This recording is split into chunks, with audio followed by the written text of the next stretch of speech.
আমার নবীর ব্যাপারে আল্লাহ কুরআন পাকে বলেছেন, একজন সাহাবী যিনি কানে কম শুনতেন, হযরতে সাবিত, যে কানে কম শুনে বলে জোরে, তো উনার আওয়াজ আমার নবীর আওয়াজ চাইতে একটু উঁচু হয়ে গেল। তাই আল্লাহ পাক আয়াত নাজিল করলেন, ইয়া আইয়ুহাল্লাযীনা আমানু লা তারফাউ আসওয়াতাকুম ফাওকা সাউতিন নবী ওয়ালা তাজহারু লাহু বিল কওলি কাজহরি বাদিকুম লিবাদিন আন তাহবাতা আমালুকুম ওয়া আনতুম লা তাশউরুন। জোরে বলেন সুবহানাল্লাহ। আল্লাহ বলছে, হে ঈমানদার, আমার নবীর দরবারে এমন ভাবে কথা বলিও না, তোমার আওয়াজ যদি আমার নবীর আওয়াজ চাইতে উঁচু হয়ে যায়, তোমার জীবনের সমস্ত আমল বরবাদ হয়ে যাবে, তুমি বুঝতেই পারবে না। জোরে বলেন সুবহানাল্লাহ। তাহলে কত আদব, কারণ আছে, কানে কম শুনছেন, আল্লাহ সাবধান করছেন সাহাবীকে। তাহলে আমরা তো সাহাবী না, আমরা কার পিছনে নামাজ পড়ছি? আজকের মাওলানার পিছনে। আমাদের নামাজ কবুল হচ্ছে কিনা গ্যারান্টি না, কিন্তু সাহাবীর প্রত্যেকটা নামাজ আল্লাহর দরবারে কবুল, ঠিক না বেঠিক? তো নবীর শানে তিনার আওয়াজ চাইতে আওয়াজকে উঁচু করলে আমল ধ্বংস হয়ে যায়। সেই নবী মুস্তাফার ব্যাপারে তিনার বরখিলাফ, তিনার সম্মানকে ছোট করার মতো এমন কোন শব্দ যদি কোনো ঈমানদার প্রয়োগ করে, ওর ঈমান হারিয়ে যায়, ওর ঈমান থাকে না। তাই বেরাদর ইসলাম, আজকে থেকে 120 বছর পূর্বে, কত বছর পূর্বে? 120 থেকে 25 বছর পূর্বে একজন ব্যক্তি এই ভারতের মাটিতে জন্ম নিয়েছিল, যার নাম হচ্ছে রশিদ আহমদ গাঙ্গুহি। কি নাম? রশিদ আহমদ গাঙ্গুহি। সে একটা মুসলমানকে নতুন আকীদা দিল। নিজের কিতাবে লিখছে ফাতাওয়া রশিদিয়ার মধ্যে, যে আল্লাহ তাআলা মিথ্যা কথা বলতে পারে। কি করতে পারে? নাউজুবিল্লাহ বলবেন না? একটু জোরে বলেন না, নাউজুবিল্লাহ। এখানে ক্যামেরা হচ্ছে, মিডিয়ার লোকেরা আছে, আমি প্রকাশ্য বলছি, যেইগুলো হাওয়ালা দিচ্ছি আমার কাছে কিতাব আছে আলহামদুলিল্লাহ।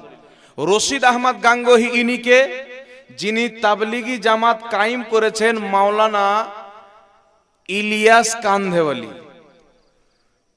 উনার পীর ও মুর্শিদ রশিদ আহমদ গাঙ্গুহি। এখন যারা তবলিগি জামাতে যায় এসে বলে পীর মানা হারাম, কিন্তু ওদের তবলিগি জামাত যে বানিয়েছে ও নিজে পীরের মুরিদ ছিল। তাহলে ওর ফাতোয়া অনুযায়ী ওর বানানে ওয়ালাই হারাম করেছে, তো ওই জামাতে যাওয়া কি করে হালাল হলো বলেন? তো উনার পীর রশিদ আহমদ গাঙ্গুহি লিখছেন, আল্লাহ তাআলা মিথ্যা কথা বলতে পারে। দলিল কি? বলছে, আমরা যদি আকীদা রাখি আল্লাহ মিথ্যা বলতে পারে না, কিন্তু মানুষ মিথ্যা বলতে পারে, তো মানুষের শক্তির চাইতে আল্লাহর কুদরত কমে গেল। কি চাঙ্গা দলিল দেখেন। মানে সাধারণ লোক মদ পান করতে পারে, মৌলবি মদ পান করে না, যদি না করতে পারে মনে করেন, তাহলে সাধারণ লোক চাইতে মৌলবীর সম্মান কমে গেল। নাউজুবিল্লাহ। এরকম বিষয় আছে। ইমাম ফখরুদ্দিন রাজি তাফসিরে রাজির মধ্যে লিখেছেন যে মিথ্যা বলা একটা জঘন্যতম পাপ। কি? আমার দিকে লক্ষ্য করেন, মিথ্যা বলা কি? জঘন্যতম পাপ। আর আল্লাহ তাবারাক ওয়া তাআলা প্রত্যেক জঘন্য কাজ থেকে, প্রত্যেক পাপ থেকে পাক পবিত্র। জোরে বলেন সুবহানাল্লাহ। আল্লাহ প্রত্যেক নোংরা কাজ থেকে পাক। কেউ যদি বলে মিথ্যা বলা খুব ভালো, জুতা খাবে কি খাবে না সমাজে বাবজি? মিথ্যা বলা কেউ ভালো বলতে পারবে?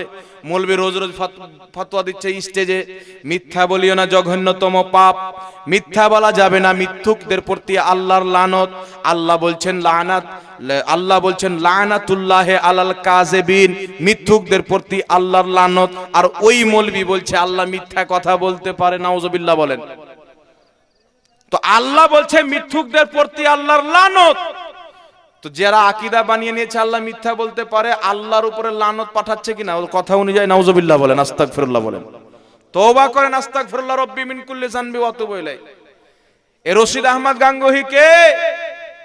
ইনি হচ্ছেন, ইনাকে দেওবন্দি জামাতের আলিম ওলমারা গৌসে আজম বলে মানে, কুতুবুল আলম বলে মানে, পাহাড় মৌলবি হিসাবে মানে। এদের নজরে খাজা মঈনুদ্দিন চিশতি কিছুই নাই, কিন্তু এরা যে ফাতোয়াটা দিয়েছে এই ফাতোয়া এদের জন্য চূড়ান্ত।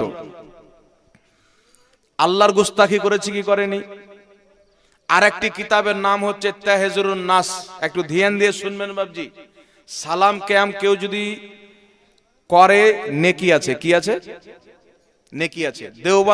দেওবন্দি জামাতের 35 জন মৌলবি ফাতোয়া দিয়েছে আল মুহান্নাদ আলাল মুফান্নাদ কিতাবের ৭১ নম্বর পৃষ্ঠার মধ্যে যে কায়াম করা ইয়া নবী সালাম আলাইকা পাঠ করা এটা হচ্ছে মুস্তাহাসান সওয়াবের কাজ। জোরে বলুন সুবহানাল্লাহ।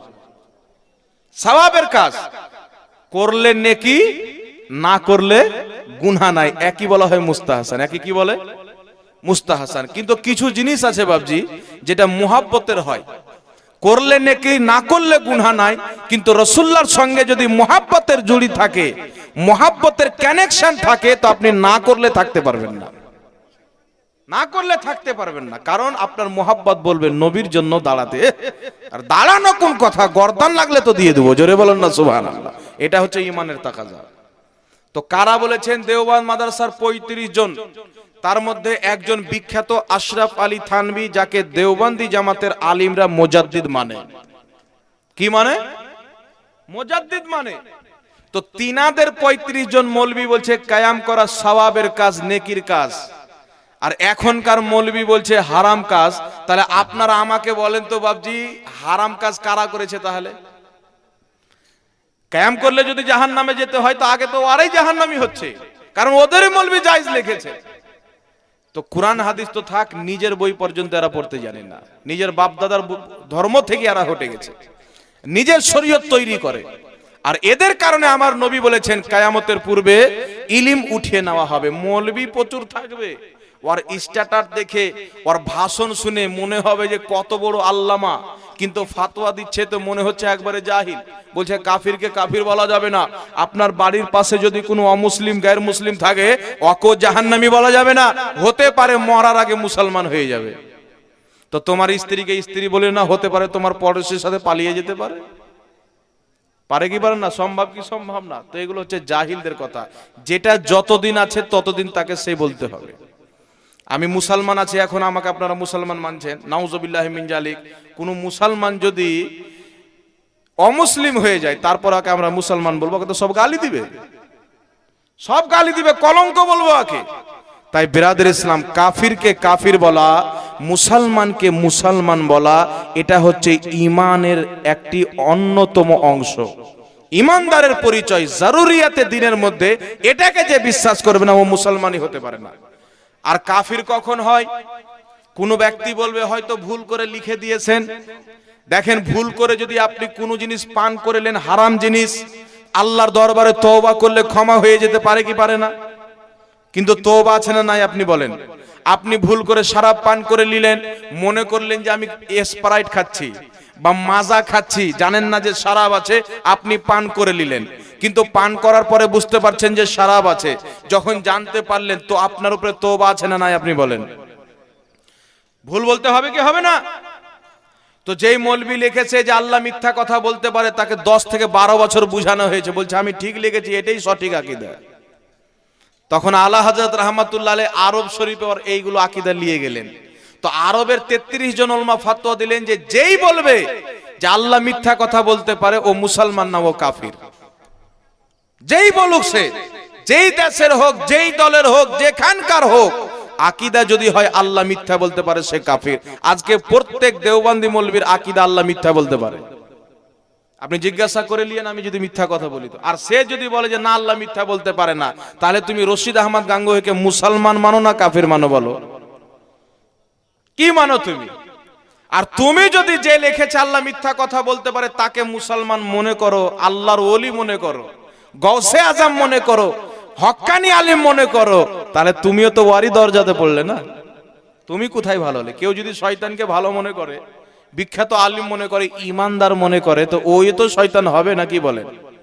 ও শয়তানের ক্যাটাগরিতে পড়বে।